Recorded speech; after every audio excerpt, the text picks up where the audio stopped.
Hello, and welcome to AI Curious. My name is Jeff Wilser. I'm a journalist, I'm a human, and I'm curious about AI. And I am very aware that there are a lot of challenges and problems in the AI space. Just a few. How can we trust big AI corporations to protect our data and privacy? How can we compensate writers, photographers, actors, and creators for their work that's being used without their permission as training data for these huge AI models?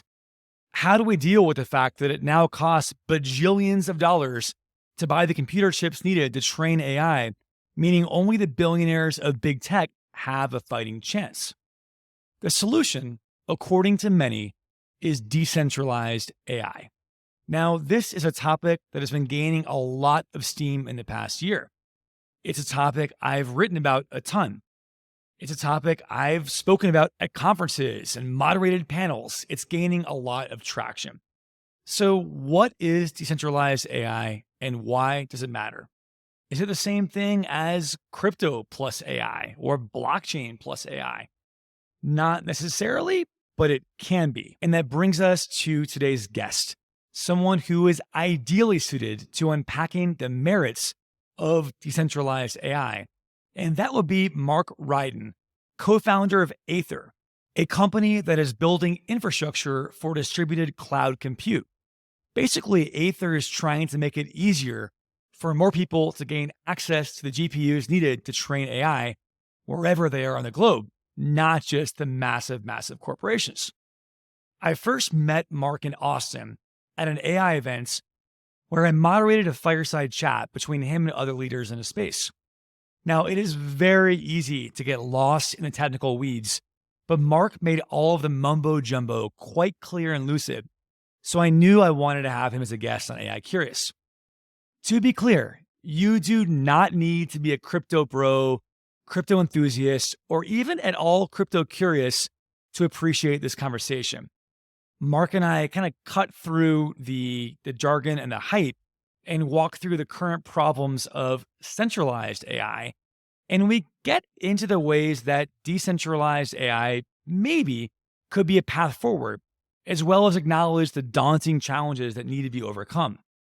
We then hear about what Mark and Aethir specifically are doing to make GPUs and AI compute more inclusive for all. But first, one bit of very quick housekeeping. I am delighted to say that we are finally properly committing to video here at AI Curious. For the first, too many episodes, we published an audio and belatedly uploaded YouTube videos that were pretty much just audio with like my freaking face in still frame as the video. It wasn't the best video. We are starting today, having proper YouTube videos for all podcasts. So if you are someone who enjoys podcast content or video, YouTube will have that going forward. Now, the downside is this particular episode, the audio quality isn't as sharp as I normally like. It's not quite as clear and crisp as we're still working out the kinks of getting the video and audio quality to sync up, but we will iron that out in due time. Anyway, so head to YouTube. If you're already on YouTube now, well, hello.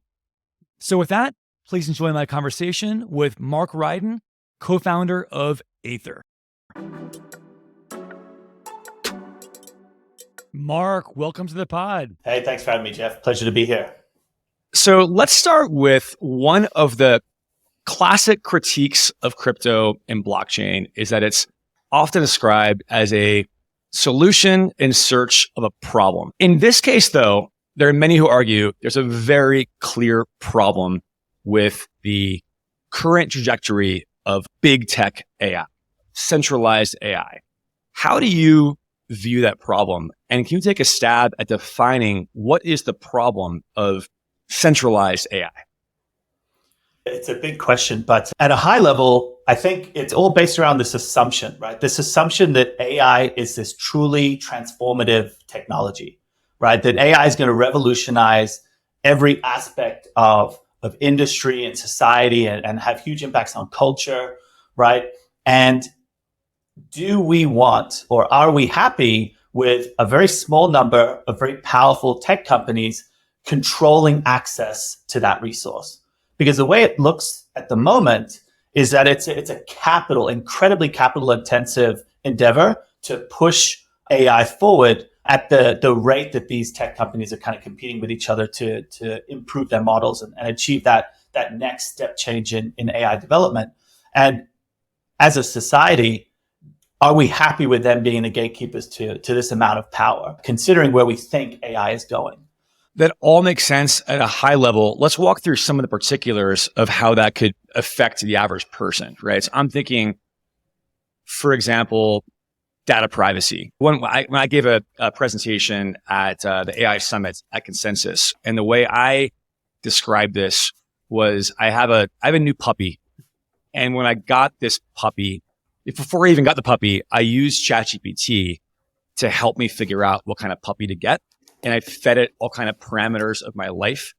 And then once I had this puppy, he's actually behind me, little Mojo. If he starts barking, apologies. That's we're still working on that. He wants to make a cameo on the podcast.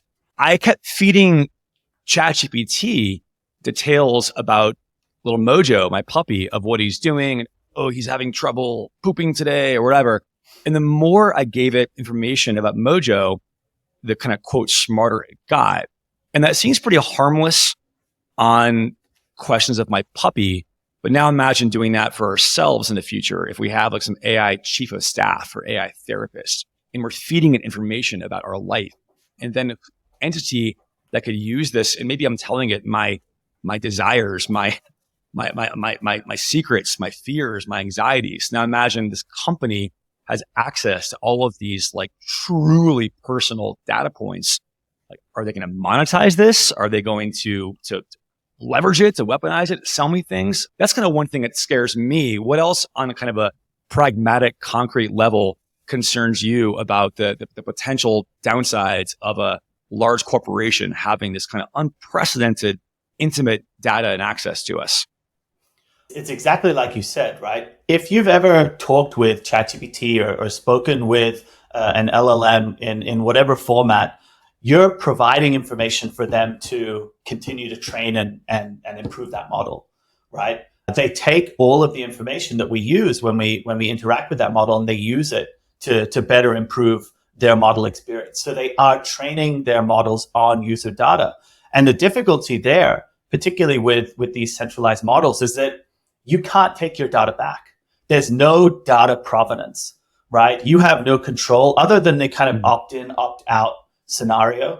You can't trace where that data goes, right? OpenAI, for example, might choose to, become open source again. And all of the data that they've trained through interactions with, all of these hundreds of millions of people out that have used the application are now being distributed to all of these open source models. Surprise!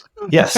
I hadn't thought of that. That's interesting. It's a scary process, right? Because we are increasingly becoming reliant on AI. I mean, I myself have injected ChatGPT and other kind of AI-based workflows heavily into my daily routine. And I'm not even thinking about the fact that I'm speaking to an application that is actively absorbing that information and using it. And that's just on a personal level. It's easy to now extrapolate out and imagine business, commerce, right? If you're a company, you might be reluctant to fully lean into and invest in AI solutions when you have your proprietary data at stake. And even if these companies say, oh, trust us, data's safe. Like, well, we've all seen breaches. And if you're a company, you have a duty to your shareholders and to your customers. So I can see on both. To me, it's a problem on a couple of levels. On principle, that's a problem. But even pragmatically for AI adoption, I imagine that companies might not fully trust it and use it until there is rock solid confidence that their data is truly not exposed to these larger corporations. So let's talk through some other kind of problems of centralized AI. There's censorship, right? And this is certainly a polarizing topic. And I think personally, I think reasonable people can have differing views on this one. But there are a lot of folks who worry that the choices and values imposed by big tech might squash individual speech and might not accurately reflect other values. How do you see that issue as a problem with large centralized AI? I mean, it's a huge issue, right? And think about why that censorship exists to begin with. There's a really good reason why censorship is there, right? And that's because these large language models are effectively trained on all the available internet-based information, right? Every single piece of data that's somewhat readily available out there on the internet, these models are trained on that. And there's some potentially dangerous information out there, right? If you had a fully uncensored model, you could go in and you could say, hey, tell me how to make a bomb, right? Tell me how to, make this illicit substance, right? Or how to be a Nazi. Give me a 10-step easy plan on how to be a Nazi, things like that. Exactly. Yeah. Right. So that there's like a high level reason why these big companies make decisions to censor their models, right? But at the same time, there's also a very profit-led reason for censorship, right? These are public companies. They don't want exposure to potentially polarizing issues that are going to get screenshots from their application kind of on the front page of a newspaper where, OpenAI said X and Y about, maybe a politically sensitive topic or a politically sensitive candidate or whatever. And that's where stuff starts to get a little bit sensitive, right? Because I think there's two issues here. First of all, the censorship comes from a human place, right? You don't have AI censoring itself, right? You have people out there, not yet, soon, but you have people out there effectively sitting in a room saying, is this something that the AI should talk about, or is this something that the AI should censor, right? And that puts a human take on that censorship that you can't really escape. You can't really disconnect how that censorship works from the people that are conducting that censorship activity, and that results in a bias, right? It results in often very public scenarios, right? Like I'm sure what you were aware of what happened with Google and their overly diverse image generation fiasco with Gemini. And just real quick for listeners, so there's a moment when in an effort to do the right thing, I think the desire behind this policy, in my view, was clearly well intentioned. They wanted to ensure 100%. There is diversity and inclusive answers. But when you said, hey, send me an image of the US founding fathers, it would show a diverse group of people, including people of color and women. And sadly, that was just not the reality, right? So they sacrificed truth in the name of this value, and it had egg all over their face. Exactly. And the challenge was, again, that there was this human element whereby we had great intentions, right? We imported this censorship into the model, but there was also an error associated with that censorship. We didn't know how to do it perfectly. And that's another issue that, separate to this whole censorship or adjacent to this censorship scenario, which is we're not actually very good at making AI do what we want it to do all the time, right? We know that there's hallucinations. We know that there's issues with accuracy. And when we have censorship, which is such a critical piece of kind of how AI is deployed in the public sphere, if we can't get that right, we're in a pretty difficult situation. Absolutely. And a couple other just real quick problems with centralized and maybe status quo AI I want to kind of tick off that I'm guessing we'll address deeper in the conversation is compute power. It's enormously expensive, as I think even casual followers of AI know, to train and build AI, which is why you have like the largest companies gobbling up all these NVIDIA chips to try and be competitive. And it means you only have a handful of players who have the capital to buy up all these chips. That's one problem. And we'll definitely get into how you personally are helping to solve that. And then another problem is we kind of alluded to earlier, but related to data provenance, it's the issue of data that's fed into it that's then being used in other ways. Are people getting appropriate compensation for that, right? So if I write a book that's fed into the models and then the models output some really cool concepts that somehow stems from something in my book, I get nothing from it. And as someone who personally, I have written books that have been fed into the models, I can personally relate to this, right? So that's one of the most fundamental problems right now in the AI training world. And that's related and tied up to the New York Times lawsuit, right? These are really large problems. And then one other adjacent problem that's not necessarily centralized AI driven, but the question of deepfakes. And the better AI gets at creating images and videos, the more we will be in a world where we can't trust anything. We're seeing it right now. We're seeing just recently as the new Grok is, you're able to create images of all, you can show Kamala Harris pointing a gun. You can show Barack Obama doing cocaine. You can show Donald Trump doing whatever you want to show Trump doing, right? Like these problems will only get worse and worse. And again, I don't know that that's necessarily a problem caused by, quote, big tech AI. That's just a problem that exists. But we'll get into, I think, could decentralized AI and blockchain help solve that? So those are kind of my again, it's a large topic, but those are some of the most important problems I see. Anything else you want to share of kind of the fundamental problems of large tech centralized AI that's you see as the baseline problem before we kind of pivot into what could decentralized AI do to help solve these things? Honestly, I think those are the primary issues, and I think they're really big enough. Yeah, we're not hurting for problems. We're good news. We got plenty of problems to chew through. All right, exactly. So let's pivot to solution mode. Let's imagine, Mark. Let's imagine the listener, viewer here is like, okay, really? Like, you're saying crypto is a solution? I've heard this before. How is blockchain or crypto a solution to this? Let's start with, quote, decentralized AI. What does that mean to you? And what's your pitch of what are kind of the unique and almost surprising qualities of blockchain tech and blockchain incentive systems that could help tackle these really, really tough problems? And let's start at a high level, and then we'll kind of get in deeper to more specifics. I don't think there is a perfect definition for decentralized AI. In many ways, when I look at decentralized AI, I look at it as an alternative to big tech AI, right? What are the solutions that may result in competitive frameworks that can operate in some form and compete against these big kind of monoliths that are producing these massive large language models? And decentralized AI is in many ways a great kind of a challenge in itself, right? Because I think so much of AI benefits from centralization, yes. Right?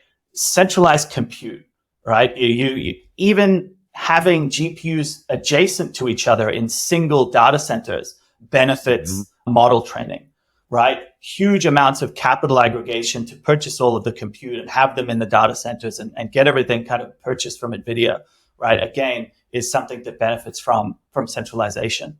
I mean, it's really difficult to kind of conceive of scenarios where decentralized AI can compete, but there are angles where I think decentralized AI has an advantage, right? And some of those advantages are, or I'd say the majority of those advantages are best expressed within crypto, right?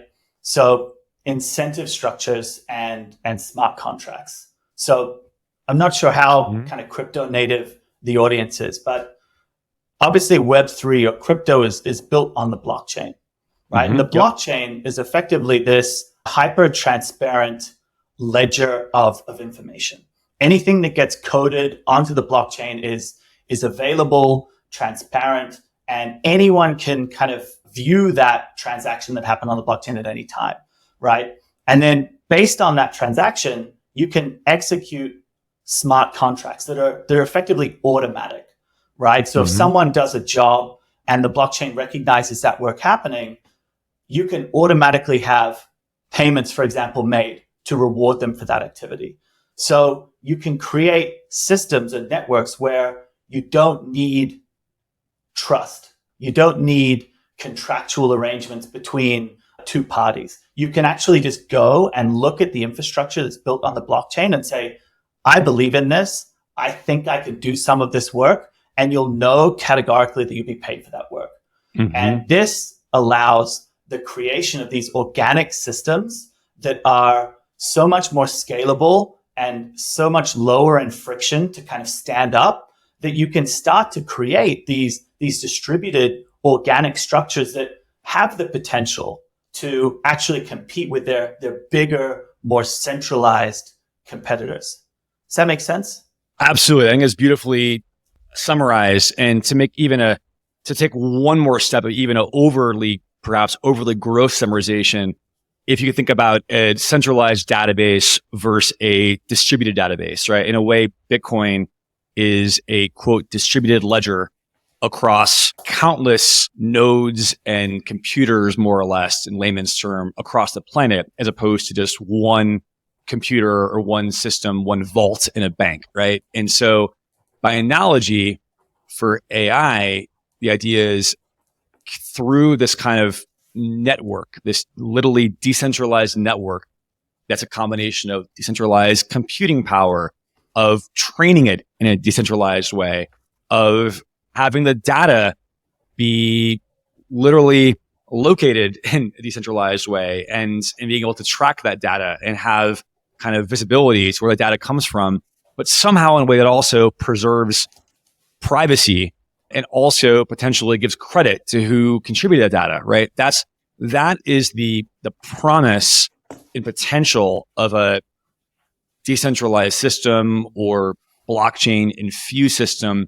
The idea that instead of having one powerful company gobble up billions of dollars worth of NVIDIA chips, which means they have less competition, instead of that, you have this ocean of small players that are all somehow, and details get very tricky, but all somehow contributing their computing power. Maybe it's like unused computing power in their laptop when they're away at the gym. Again, I'm overly summarizing, but that's kind of the spirit of the idea, is to tap into this network of compute, network of data, network of resources, and somehow using the tools of blockchain and Web3, being able to harness this distributed network and then have that kind of this affiliation all be able to eventually compete with the more powerful centralized big tech solutions. Am I summarizing this 100%. more or less correctly? Okay. Yeah, absolutely. We've got these systems that require so much input that only the biggest companies in the world can compete in that race, right? And we're saying, how about instead of being one big company, we create like an alliance? How about we get a whole group of participants, and together the sum of that collective is able to compete in the same level. We can through that collection of kind of contributors, we can get into the same race as these big players and compete on the same stage. And along the way, we could do it in ways that I think align better with what maybe society or the broader public would agree are the right ways to go about things when it comes to kind of data and contribution of resources and provenance of that contribution throughout the entire stack. I'm now personally thinking of this as David's plural versus Goliath, right? So can we unite this kind of army of Davids to take on Goliath without having to rely upon some magic slingshot? To bring this home, Mark, I'd love to kind of circle back to that first example I gave of my little puppy, and I'm feeding all this data about little Mojo and how the open AIs of the world would know all of my data. And then when I talk to the ChatGPT or whatever AI agents about myself, my personal data. And so basically the question of privacy. Talk a little more. I think you've done a great job of articulating how, in theory, this blockchain infused system could create as affiliation that would compete with the big boys of big tech. Let's get back to the question of data privacy. Talk a little more about how and why a blockchain-based solution that you described would give me confidence that the data I share about Mojo's pooping habits aren't being used by some larger corporation. Yeah, I think I'll give you an example of the how. Like how might this work? How might you engage with the blockchain in a way that gives you agency to contribute data? Because that might help people out there understand Perfect. a little bit about how this works. There's a project that I know that I quite like. They're quite young, but they're super smart. They're called Diffusion, right? And effectively what they've created is a network of contributors, and they incentivize you to provide data, right? So you can go out and you can kind of either collect data yourself from different sources and contribute it, or you can, maybe find a way to contribute more unique data sources that are maybe unique to yourself, right? So in your case, it might be your book, right? And you upload that through their system, and then they have a second group of kind of participants in the network, which kind of cross-check data that's already in their database with data that's come in a new form, and they work out like what is the net new data that's just been added to that resource, and then they can take that information, package it in a way whereby they know exactly where the information came from, and they can create this open source system where anyone can come in and say, oh, I've got a use case for all of the data that's been contributed about triathlons, right? And they can effectively extract that triathlon data out, sell it or on-sell it to say companies or businesses that might want triathlon data. And everything is traceable back to that original participant. And those original participants will receive rewards for contributing that initial data, right? There's no perfect solution for how you would contribute data to the blockchain yet. That's actually a big question, right? But there are these really interesting frameworks. And I think this is a really interesting one because it combines both sides of the marketplace, right? There's not necessarily any point in saying, hey, you can contribute all of your data to this vault and it just gets held there. And there's no incentive for the user to kind of do it. But as soon as you can kind of tie in this other side to the marketplace, stuff starts to get really interesting. One of the big problems even the open AIs of the world are facing is at some point they're going to run out of data to use to train, and they're already running limitations of, oh shit, we've already scraped everything we can from the web, what's legal and perhaps beyond legal, right? We've already read all the books, so there's a hungry for more data, and people are naturally reluctant to give data. So this, Mark, would be a way to crack that problem by incentivizing folks to contribute data. And I'm assuming in a way that's privacy preserving, right? I'm guessing that there's an encryption component of this. If I give my data, A, I'm getting compensated for that. B, there's a link back to, I'm getting some kind of attribution or reward for the input I'm giving to a future output. And C, there's some privacy mechanism due to the encryption of blockchain where it's not being later used to sell an ad to me or to be monetized in some way. Am I getting that right? That's right.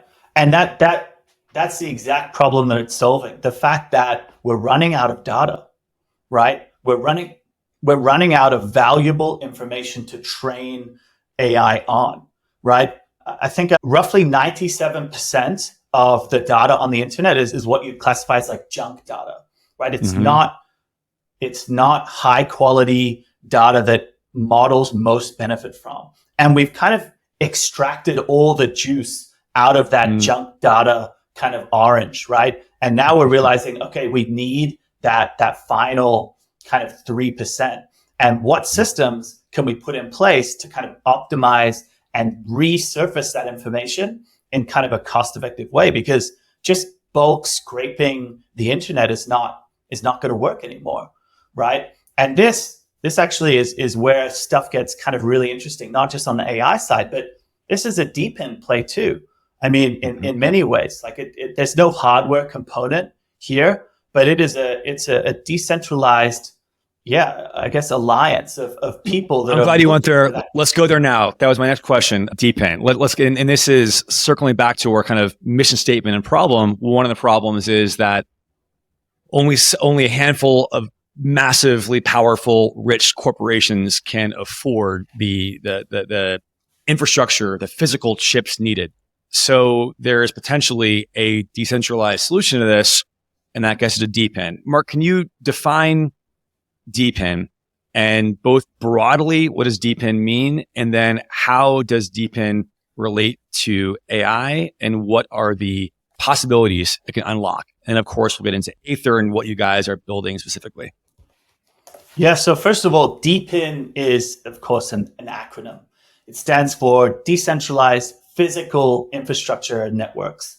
And I guess the way that we describe it in crypto is often it's a physical representation of the blockchain in the real world, right? Mm-hmm. It is an element of the blockchain that exists out there that you can touch, whether it's a server that's contributing information to the blockchain through, maybe a network like Filecoin, or it could be a weather node that's been set up on a rural home in the countryside that's contributing unique weather data to a DePIN weather system, right? Filecoin, it's actually a perfect analogy to kind of help make sense of a more complicated topic. So imagine that everyone knows their computers have a little more space than they need, right? Most of us have some unused storage space, and Filecoin's a project that incentivizes you for basically uploading or lending to the network your unused 50 gigs or whatever it is, and you get rewarded for that. And so when you add up the 50 gigs on my computer with 100 gigs on Mark's computer and the 200 gigs on the listener's computer, suddenly you get to a place where, if we have like 2 billion people all contributing unused storage space, then that could maybe be a storage solution that can compete with Amazon's cloud, AWS. And so there's real legs there. Projects was once just a wispy idea on a whiteboard, and they actually built that out. And so I think that's a kind of a useful metaphor for the architecture that's being built for AI. So Mark, is that a fair analogy? Yeah, absolutely. Absolutely. And similar to storage is compute, right? Mm-hmm. We spoke before about how AI companies are battling for compute, and that the vast majority of that compute is going to the people with the deepest pockets, right? And it's increasingly difficult for small to medium-sized businesses and enterprises and also startups to get access to this critical resource, right? And that's for a number of reasons. Obviously, it's a huge amount of buy pressure from these major tech companies that have effectively unlimited appetite for compute. It is, of course, limited supply capacity from NVIDIA, right? It's a physical chip that can only manufacture so many of them per year. And right now, it's just not enough. And it doesn't look like it's ever going to be enough, right? And the reason for that is the third reason that we're seeing this compute scarcity. And that is that models are just getting better and better. And behind that, they're getting bigger and bigger, right? And the way that a model gets smarter is very, very linear, right? So you add more compute, you add more data, and the model gets smarter. And that kind of linear scaling law has proven pretty stable, right? Such that big companies like OpenAI can literally look at the quality of their model and say, okay, we need to invest $300 billion. It's like a legit number, $300 billion into compute to get the type of model that we think we need on our roadmap, right? That's like the quality of this line from like the bottom left to the top right of the graph. And that is just, again, meaning that as these models get more intelligent, they're requiring more compute. So more compute is continually pulled out of the market. And within that period, we're not seeing an equally rapid evolution of chipset technology, right? Our compute demands are going up this much, but maybe the efficiency of chips are only going up this much. So we have this kind of exponential increase in compute requirements and this kind of somewhat linear improvement in chipset, right? And that gap between our compute demand and compute supply or compute capacity is this kind of widening. But the final issue, I'll quickly just wrap the final one, because I think this kind of brings back the Filecoin issue. The final one is that actually a lot of people that buy this compute are not very good at optimizing its usage, right? Just like you or I have spare hard drive space on our computers, right? These servers that are sitting in the data centers, right, are often sitting idle as well. So actually there's this huge amount of latent compute that has been purchased by AI companies that are not necessarily AWS, right? If you're AWS and you buy compute, you have the ability to offset and on-sell that compute. You can say, oh, I don't need it today. I can rent it out, because you have the infrastructure to connect your compute with a buyer. But if you're just a regular tech company, right, and you've purchased that compute and it's the most expensive compute that's kind of ever existed, and you have maybe misforecast your requirements, right? Or maybe you've had a production delay, all of a sudden that's burning a very big hole in your pocket, and there's not much that you can do about it because you don't have that infrastructure. So effectively, what Aethir's done is create this infrastructure layer that can very simply connect to any of these companies anywhere in the world and allow them to resurface their compute, make it available again to the global market. And that's redistributing what is kind of this lost supply, a very significant amount of lost supply redistributed back out the market in an extremely cost-effective way, because we didn't buy the compute. And it's already a sunk cost for the people that are redistributing it back into the market through our network. So actually it's far, far more efficient and cost effective for us to do that than if we had to purchase a compute and distribute it ourselves in a centralized way. Mark, tell us a little more about what Aethir's building, what your kind of end vision is.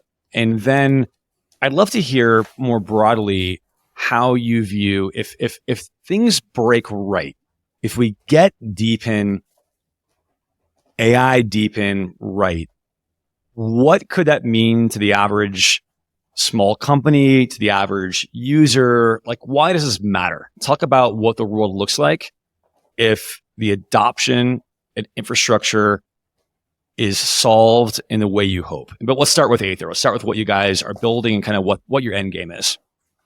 Sure. So I guess similar to what we were talking about with decentralized AI, right? We want to make access to compute easier and more affordable than ever before, right? So that startups and people that aren't just the biggest tech companies in the world have easy, customer-friendly access to compute, right? Because compute contracts can be a little bit difficult to manage, right? When you've got a scarce resource, you're often put in a situation where maybe the contract terms are quite predatory, right? So we're very contractually friendly with the people that purchase compute from us. No, large contract terms, right? Small month-by-month terms are fine.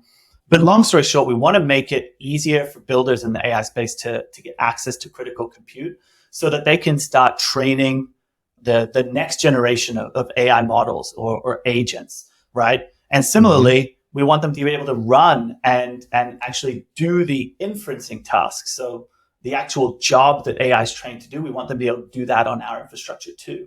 And something that's really interesting about the fact that we're a distributed network as opposed to a centralized network, it means that by definition, our network has no incentive to kind of clump together, right? When I'm Google, for example, it makes more economic sense for me to put all of my compute under one roof, right? It lowers my overhead. It's easier for me to manage. I can have a smaller team control a bigger number of servers, right?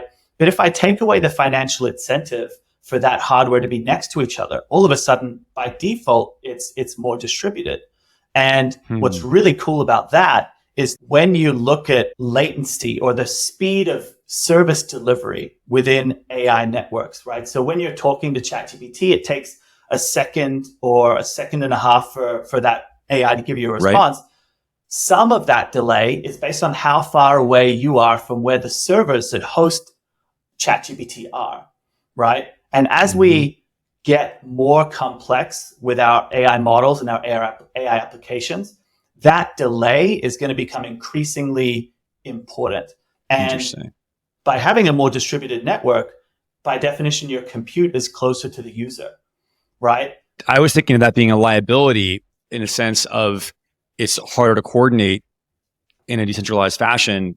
I hadn't thought about if someone is in Guam, maybe there is a node, if you will, in Guam that they are closer to than if it was all based in the single source NVIDIA chip monster warehouse, wherever the hell that is. Absolutely. 100%. To that point, I'm so glad you kind of walked through some of the complexities there. I love that almost surprising benefit to having a distributed network. That is awesome to hear.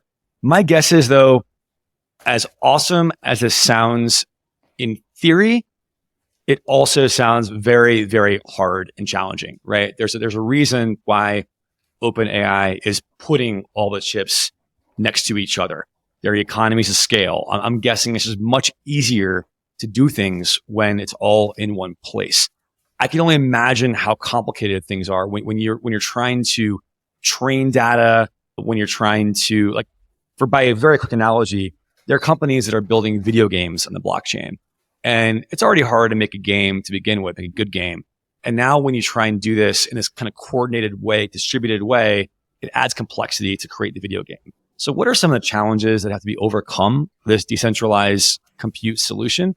And follow-up question, what's your guess on when this becomes truly mainstream and effective and competitive against the kind of current status quo? The biggest challenge with distributed compute networks in particular, right, is the fact that you cannot escape that at the moment we need co-located compute to train the bigger models, right? Mm-hmm. You need a certain amount of compute, right? And that compute, if it's going to be working together, it needs to be almost adjacent to each other, right? That compute needs to be in one data center. So even though, for example, Aethir has compute in 24, 25 different countries, when we're providing larger model support, right, for big AI companies, we still have to ensure that the compute that we're allocating to them is co-located in a region that's sensible for them. Can you just quickly explain why that is, of why co-located compute is so critical and even necessary at the moment to provide that solution? If you think about it, these GPUs, these servers are just independent engines, right? That are working through AI workloads, right? Mm-hmm. But they also need to be able to coordinate with the engine that's also working on the same problem, right? And effectively, they need borderline instantaneous communication across all of the different machines that are adjacent to each other, working on the same model. Got it. So it's really just a latency and communication challenge that we can't overcome if we add distance into the equation. Do you think that problem will be solved in the future? 5 years from now, 10 years from now, will that co-location be less necessary, or will that always be a constraint? I think there are physical laws of the universe out there that you can't escape, right? So I think it'll always be an issue, right? That there will probably always be benefits, whether they're economic or physics-based benefits to kind of having stuff adjacent to each other, right? However, there are some really interesting potential solutions to this out there, right? One of which is I think really kind of looking to the future, right? Right now, all large competitive AI compute workloads are done on these high performance GPUs that are sitting in data centers, effectively enterprise grade compute, right? All of the compute in Aethir is enterprise grade, right? But like we spoke about with the Filecoin example, there is a whole bunch of latent compute sitting in desktop PCs, right? In MacBooks, right? And at the moment, it's for AI training, at least for large language model training, it's impossible to kind of activate that compute in a meaningful way. But there are some really interesting solutions being developed at the moment, which will effectively create a global compute grid that is as easy to connect to as kind of we connect to the internet today, right? You'll be able to kind of open up your laptop and, press a button, or maybe it's even automatic in the back end, right? And a portion of your compute will be allocated to this kind of global compute cloud. And this is kind of really interesting, right? Because the orchestration of that compute will be super cool, right? So maybe, for example, you'll have a fragment of your local PC provide compute to someone in your neighborhood that needs a smaller compute workload. But maybe another portion of your compute will be kind of allocated to this broader cloud where these really big models are being trained. And when you think about how that would operate, it would actually take a totally new education framework, right? For how we even conceptualize training models. Right now, you can kind of estimate. You can say, okay, I need X number of H100s for X amount of time. And I think in 3 months, I'll have this type of model. But if you've got this kind of giant amorphous global blob of compute, right, it's a little bit more difficult. But the opportunity is huge because there's just so much compute power there. I love that. And as we wind down, last question for you. Give us another future possibility or scenario that excites you. What else, whether about AI more broadly or a decentralized privacy preserving AI, what really fires you up about, okay, if we really get this right in 1 year, 5 years, your choice, what really excites you? Okay, not to be lame, but I'm a compute guy, so I love this idea of the global compute cloud. I think that's fascinating, right? But honestly, I love the idea of data provenance, right? As the requirement for high quality data just increasingly grows, right? I think the value that your data will have to this global AI ecosystem is also increasing. So networks that create agency for you to provide and potentially monetize that data is really, really cool. And I referenced that project, Diffusion before.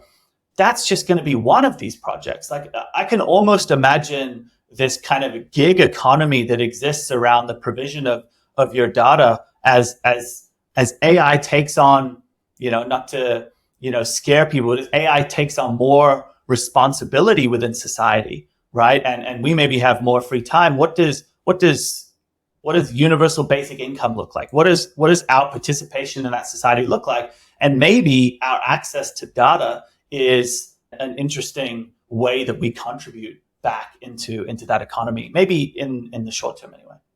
Great note to end on. It's an exciting vision of actually giving, instead of the problem of everyone feeling like their data is being leached away from them unfairly, here's a way to actually reward folks for data and encourage to share data. And that's a great vision. Well, Mark, thank you for everything you and your team are doing to help make that scenario a reality. Best of luck and really enjoyed the conversation. Thanks again.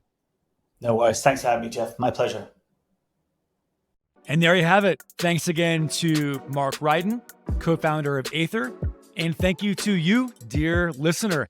If this is your first time listening to AI Curious, please consider subscribing at Apple Podcasts, Spotify, YouTube, wherever you get your podcasts. Rate it 5 stars, send it to your friends, your loved ones, parents, your lovers, your enemies, all that good stuff. Thanks again, and see you next time.